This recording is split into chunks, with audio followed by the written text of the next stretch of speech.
নমস্কাৰ বন্ধুসকল, স্বাগতম জনাইছোঁ টিউৰিং টেলছৰ অন্য এটি ভিডিঅ'লৈ। যোৱাকেইটা ভিডিঅ'ত আপোনালোকে দেখি আছিল যে বিভিন্ন ধৰণৰ আঁচনি ক'ত কেনেকৈ ৰূপায়ণ হ'ব বা কোনে কোনে তাৰ অন্তৰ্গত হ'ব সেইবিলাকৰ ওপৰত কৈছিল। কিন্তু তাৰে লগতে অসমৰ গৃহ বিভাগৰ অসমৰ মুখ্যমন্ত্ৰী হিমন্ত বিশ্ব শৰ্মা ডাঙৰীয়াই কেইটামান নতুন আঁচনি আনিছে ৰাইজৰ সুবিধাৰ কাৰণে। তাৰ এটা হৈছে মুখ্যমন্ত্ৰী আত্মনিৰ্ভৰ অভিযান। তো মুখ্যমন্ত্ৰী আত্মনিৰ্ভৰ অভিযানৰ অন্তৰ্গত কোনবিলাক হয় আৰু কোনে এপ্লাই কৰিব পাৰিব আৰু কোন তাৰিখৰ পৰা আৰম্ভ হ'ব এইটো 1 তাৰিখে মুকলি কৰি দিয়া হ'ব। ৱেবছাইট এটা আছে আৰু সেই ৱেবছাইটত আপোনালোকে যাই কেনেকৈ লগ ইন কৰিব লাগে, কি কৰিব লাগে, A to Z গোটেইখিনি হিমন্ত বিশ্ব শৰ্মাই আগত ক'ব।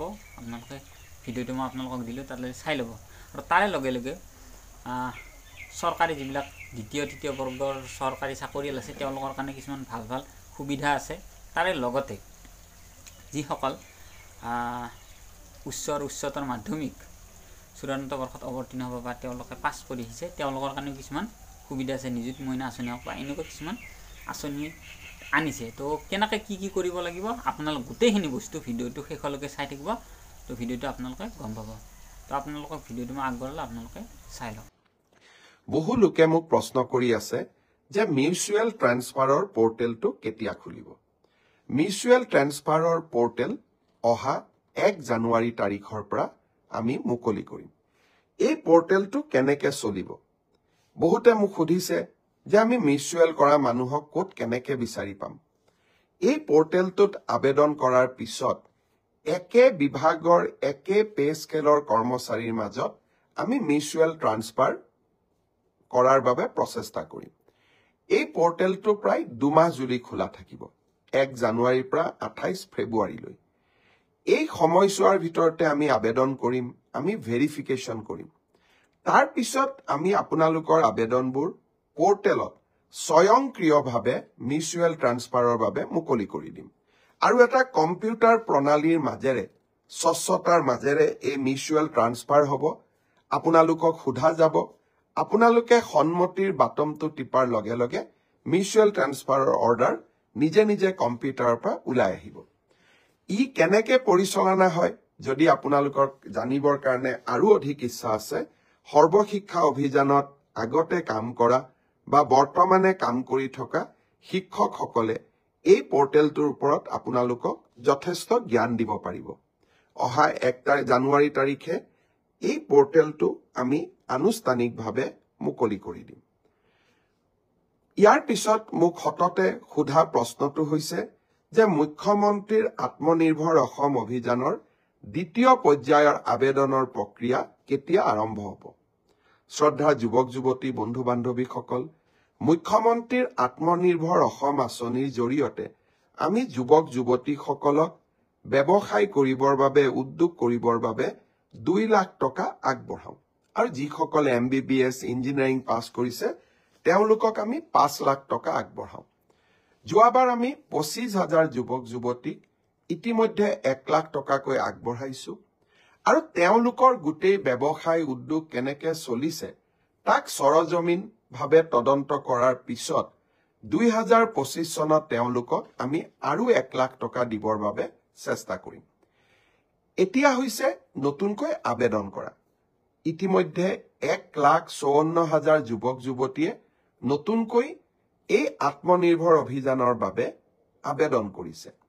এই বছৰ আমি 75,000 যুৱকক 1 লাখ টকা প্ৰথম কিস্তিত, দ্বিতীয় কিস্তিত 1 লাখ টকাকৈ আগবঢ়াম। ইতিমধ্যে যি 1,54,000 যুৱক যুৱতীয়ে পঞ্জীয়ন সমাপ্ত কৰিলে, এতিয়া তেওঁলোকৰ বাবে আবেদনৰ সময়। আৰু তেওঁলোকে অহা 1 জানুৱাৰীৰ পৰা আবেদন কৰাৰ সুবিধা পাব। 1 তাৰিখে অহা 1 জানুৱাৰী তাৰিখে আমি এই আবেদনৰ পৰ্টেলটো মুকলি কৰি দিম। মিউচুৱেল ট্ৰান্সফাৰৰ পৰ্টেলো মুকলি হ'ব আৰু সমান্তৰালভাৱে মুখ্যমন্ত্ৰীৰ আত্মনিৰ্ভৰ অভিযানৰ আবেদনৰ পৰ্টেলো আমি 1 জানুৱাৰী তাৰিখে মুকলি কৰি দিম। ইয়াৰ পিছত আৰু এটা বিশেষ কথা মই আপোনালোকক জনাব খুজিছো। লখিমপুৰৰ কেবিনেটত আমি এটা বিশেষ ঘোষণা কৰিছিলো যে ষ্টেট বেংক অফ ইণ্ডিয়া আৰু অসম চৰকাৰৰ মাজত আমি এখন বুজাবুজিৰ চুক্তি স্বাক্ষৰ কৰিম, যাৰ জৰিয়তে কোনোবা চৰকাৰী কৰ্মচাৰীয়ে কৰ্মৰত অৱস্থাত যদি মৃত্যুমুখত পৰে, তেওঁলোকে 5 লাখ টকাৰ পৰা 10 লাখ টকা তেওঁলোকৰ পৰিয়ালে অতিৰিক্ত লাইফ ইন্সুৰেন্স পাব। চৰকাৰৰ পৰা পোৱা সহায়ৰ উপৰিও দুৰ্ঘটনাজনিত কাৰণত মৃত্যু হলে 1 কোটি টকা পৰিয়ালটোৱে পাব। আৰু যদি দুৰ্ঘটনাত পাৰ্মানেন্ট ডিজেবল হয়, তেতিয়াও তেওঁলোকে 70 লাখ টকা তেওঁলোকে পৰিয়ালটোৱে লাভ কৰিব। এইবাৰ মিছন বসুন্ধৰাত অহা 31 ডিচেম্বৰৰ আগতে আবেদন কৰিবলৈ পুনৰ এবাৰ আহ্বান জনাম।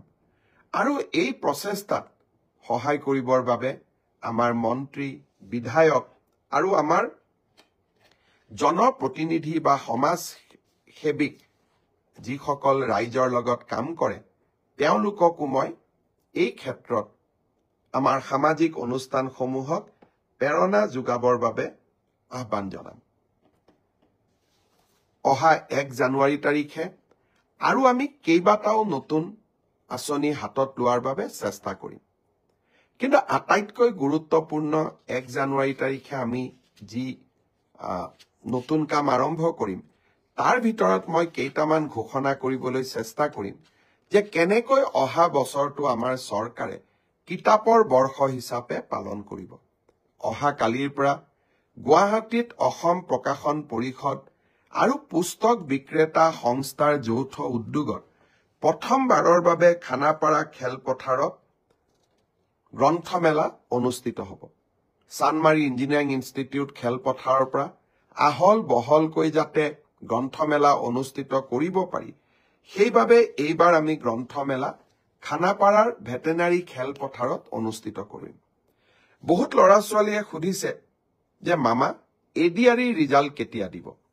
এডিআৰই ৰিজাল্টটো আমি তৃতীয় আৰু চতুৰ্থ বৰ্গৰ আটাইকেইটা পৰীক্ষাৰ ৰিজাল্ট আমি ফেব্ৰুৱাৰী মাহৰ শেষৰ ফালে বা মাৰ্চ মাহৰ প্ৰথম সপ্তাহতে দিবৰ বাবে আমি চেষ্টা কৰিম। ইতিমধ্যে এই গোটেই প্ৰচেষ্টাবোৰ আৰম্ভ হৈছে আৰু আমাৰ প্ৰচেষ্টা হ'ব যে নিৰ্ধাৰিত সময়ত এইবাৰ আমি প্ৰতিশ্ৰুতি দিয়া অনুসৰি 30,000 নিযুক্তি আমি যাতে সমাপন কৰিব। তো আজিৰ ভিডিঅ'টোত এইখিনি আছিল। আপোনালোকে গম পালে গোটেইখিনি মই কথা আপোনালোকক ধুনীয়াকৈ সবিস্তাৰে বুজাই দিলোঁ। আৰু যদি ভিডিঅ'টো ভাল লাগিছিল তেতিয়া লাইক, কমেণ্ট, শ্বেয়াৰ কৰিব, নতুন হ'লে ছাবস্ক্ৰাইব কৰিব। আৰু আপোনালোকে ইয়াৰ পাছত আহিব লগা ভিডিঅ'টো পাবৰ কাৰণে নটিফিকেশ্যন বেলটো প্ৰেছ কৰিব। তো অহা ভিডিঅ'ত আপোনালোক কম, তেতিয়ালৈকে ধন্যবাদ, জয়।